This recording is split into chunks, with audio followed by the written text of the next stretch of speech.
Hi, in this video I'm going to tell you about 30 Linux commands that I use almost every day. Before beginning, I want to mention a good way to remember them. You should repeat them and practice as much as you can.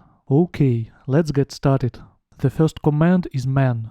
It displays the user manual of a command. As an alternative, you can use the help option that a lot of commands provide. The makedir command allows you to make directories if they don't already exist. With the cd command, you can change a working directory in your terminal. The pwd command prints your working directory. Touch updates the access and modification time of each file. This command can be used to create new files too. ls is used to list files and directories and the information about them. The chown command changes the owner and group of each file or directory. In the example, I set user1 as an owner and group of the file. With chmod or change mode, you can change the permissions of files and directories. I am setting read permissions for the owner of the file. Anybody else doesn't have any permissions to this file. rm removes files and directories. Be careful with it, because you don't have any recycle bin in Linux. Echo is a command to print strings that are passed to it as arguments. As you see, I set 3 arguments in the command. The next command, named clear, is very useful. It allows you to clear an output in the terminal. Let's consider some commands related to a network. The ping command allows you to send ICMP echo requests to network hosts. This command is commonly used to check network connectivity between 2 hosts.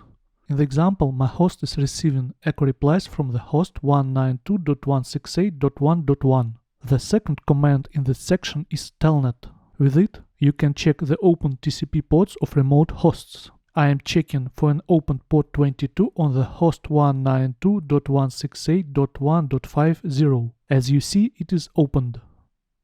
SSH or secure shell allows you to create an encrypted connection between 2 hosts. I am connecting to host 192.168.1.50 as a user vagrant.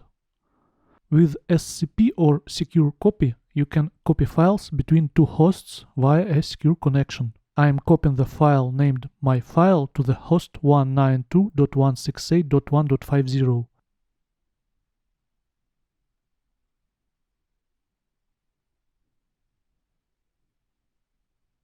As you see, there is the file on the remote host. Find is used for searching files and directories. In the example, I am creating a file named file123.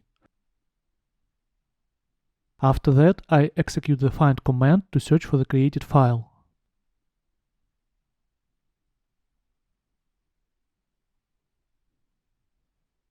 Curl is a powerful tool used for transferring data to and from a server using various network protocols. In most cases, I use curl to make HTTP requests. I am making a GET request to the Kubernetes API server. You can print a file contents in your terminal with the cat command. I am adding a string to the file and then printing it. grep is used to search for patterns in each file.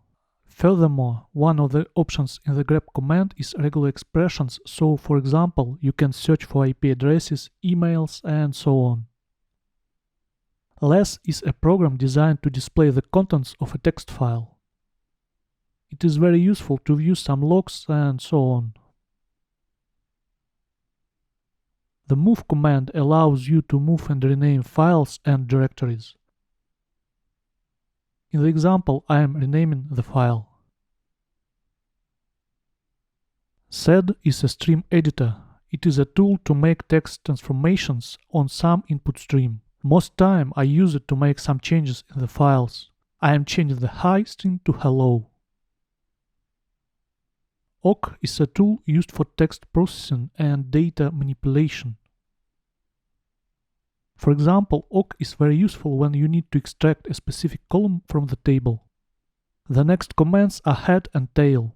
They are used to output the first and last parts of files. I am printing the first and last string of the file. df or disk free displays information about the total and available space of file systems. du or disk usage is used to estimate the space used by files and directories. I am checking my first dir. By the way, try ncdu. It provides a fast way to look at the size of your files and directories. With tar, you can create, view and extract files from archives. I am making an archive and then extracting the file from it.